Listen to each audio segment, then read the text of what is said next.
Eu agradeço a Deus, né? Mais uma primavera, mais um dia, porque eu tinha um costume de esconder, não minha idade, mas o dia do meu aniversário. Eu tinha vergonha de ligar o telefone, não queria falar com ninguém, e agora piorou mais ainda. Mas, aprove a Deus, nós nos reunimos aqui nessa noite. Eu agradeço muito a Deus por mais um ano de vida. Tenho passado por um momento muito difícil com a enfermidade do Marco, mas Deus tem me dado graça, tem me dado força, coragem, né, para me poder aguentar firme, porque não é fácil uma pessoa dependente de você. Eu gosto que fala, mas é verdade. Tem que fazer tudo, você tem que estar ali pronta para tudo. Às vezes você está chateado, aquele dia que você está cansado, você não quer, mas você tem que fazer. Então, assim, eu vou me elogiar, gente. Eu me sinto uma mulher guerreira, eu me sinto uma mulher forte, mesmo que às vezes venha aquela tristeza, aquela angústia, vocês sabem por quê, que me machuca, me dói, acaba comigo, mas eu sinto que eu tenho que prosseguir, né? Como a irmã fala sempre comigo, olha, o teu decreto aqui nessa terra ainda não terminou, você tem que se levantar e seguir em frente. Então, estou feliz pela presença de vocês. Agradeço cada um que se propôs a me dar essa felicidade, minhas sobrinhas, minhas cunhadas, todo mundo, meus irmãos, que eu amo. Gente, meus irmãos, para mim, eles são exemplo, sabe?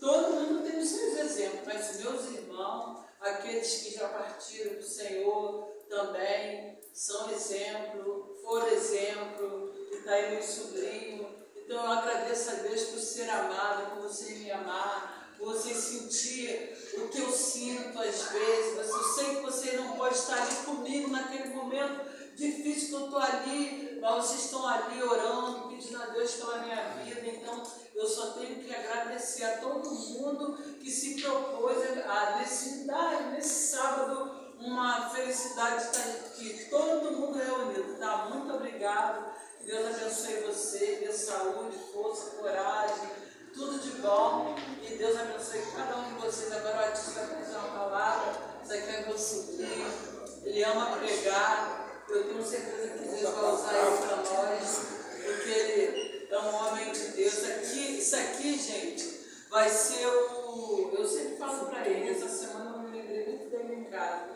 Isso aqui vai ser o segundo Joel. Deus tem um propósito na vida dele, porque ele é um menino obediente, um menino de Deus. Eu vou lá no meu irmão, vejo a atitude dele, porque você não precisa falar para ninguém que você é crente, que você é bom, que você serve a Deus. As suas atitudes é quem mostra quem você é. Eu chego lá e ele me recebe de carinho. Dessa idade me dá bênção, me beija, me abraça. Então ele vai trazer uma palavra para a gente dessa noite, né? Tá? Deixa eu abençoar isso.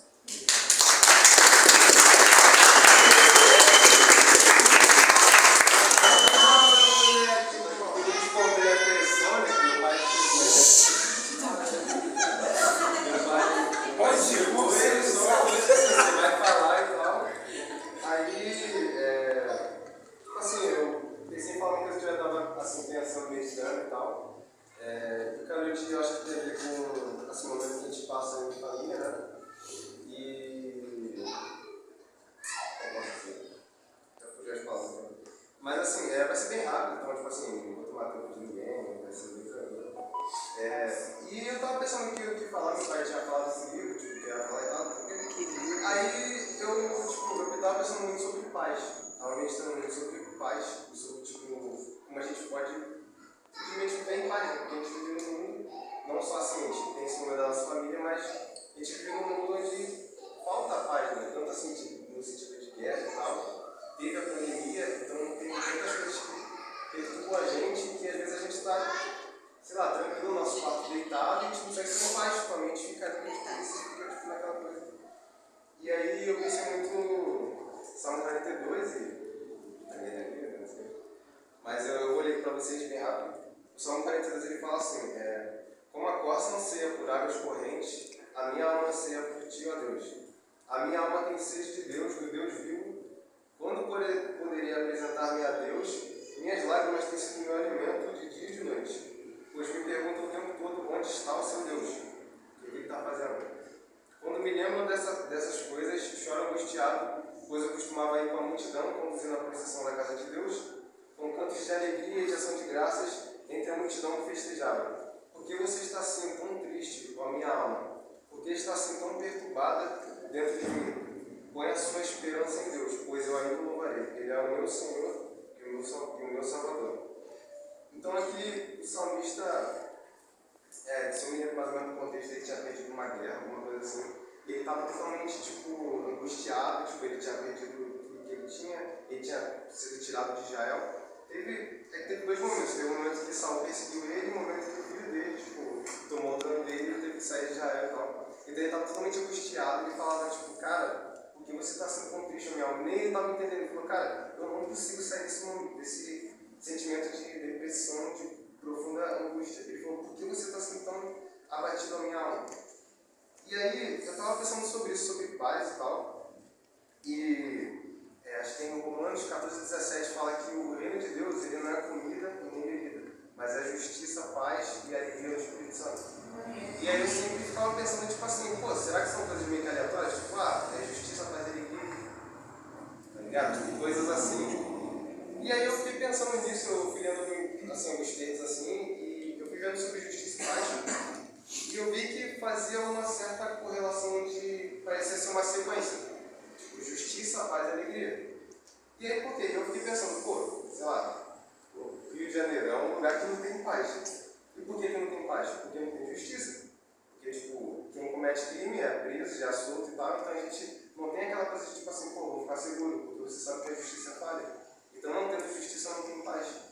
E Romanos 5 fala também, tendo sido justificados por Deus, tem paz com Deus. Então isso é até no nível, no sentido assim, de governo, de sociedade e tal, até no sentido pessoal. Então, como é que eu posso ter paz com Deus se eu não fui justificado por Ele?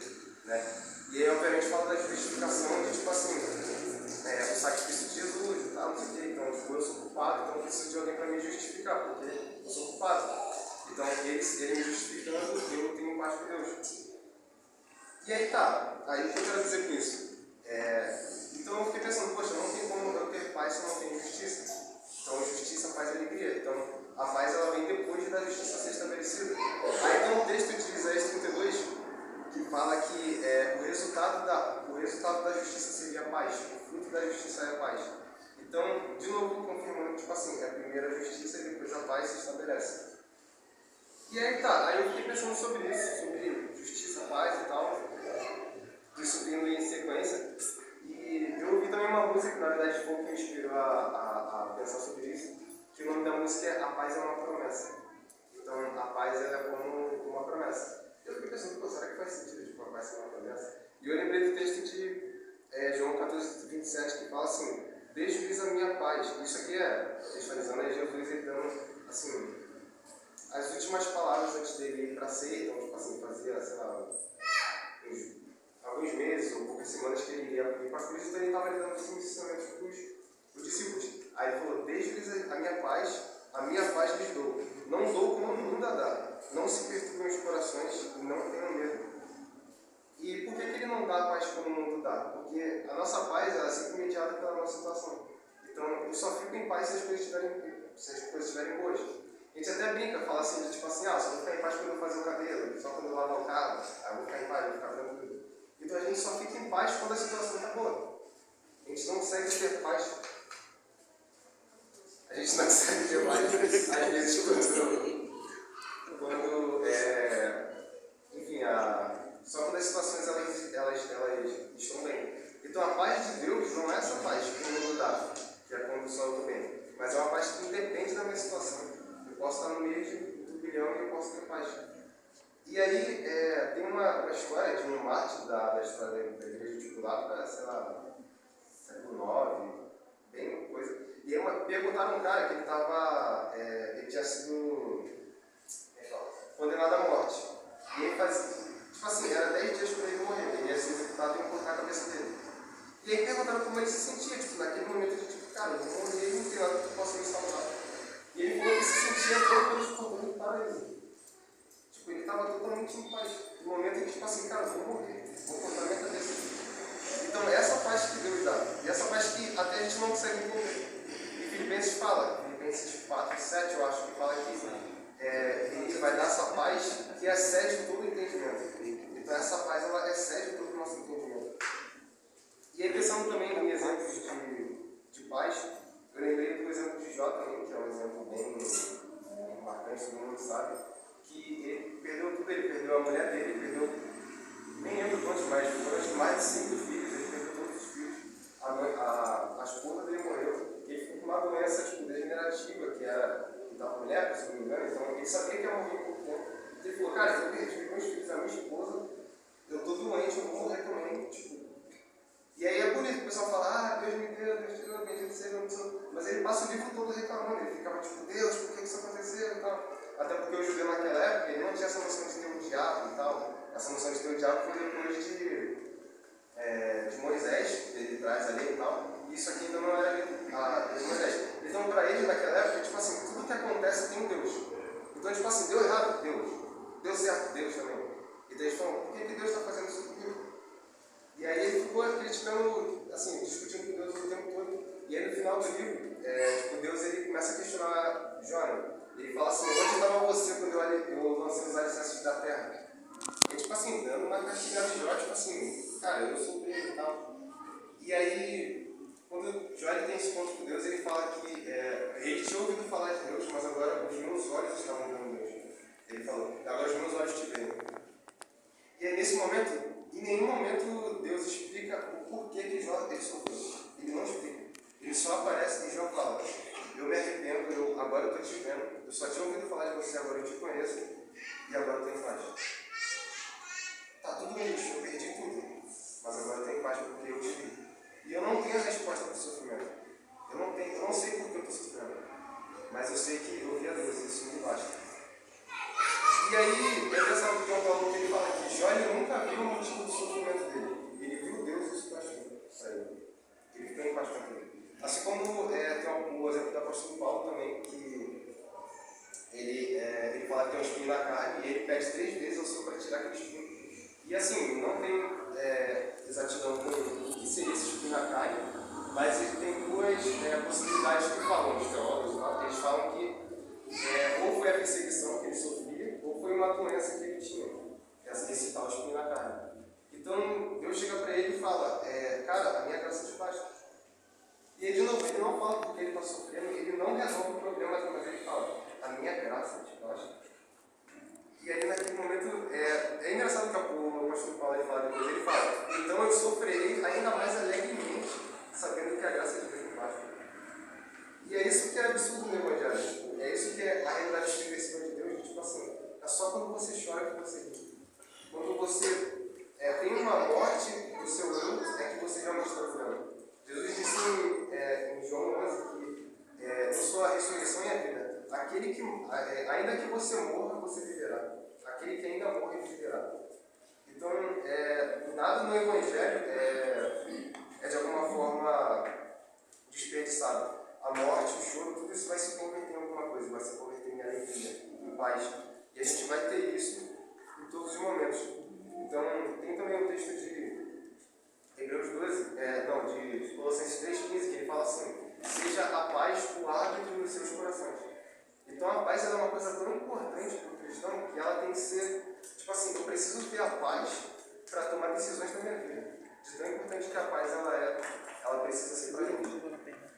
Então, essa é a resposta que o salmista ele diz no Salmo 42, onde está, ele se pergunta de Deus, mas no final ele fala, eu vou colocar a minha esperança em Deus.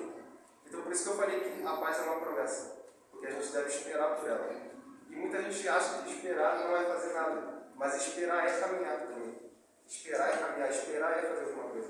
Se eu estou esperando com esperança, eu estou fazendo alguma coisa.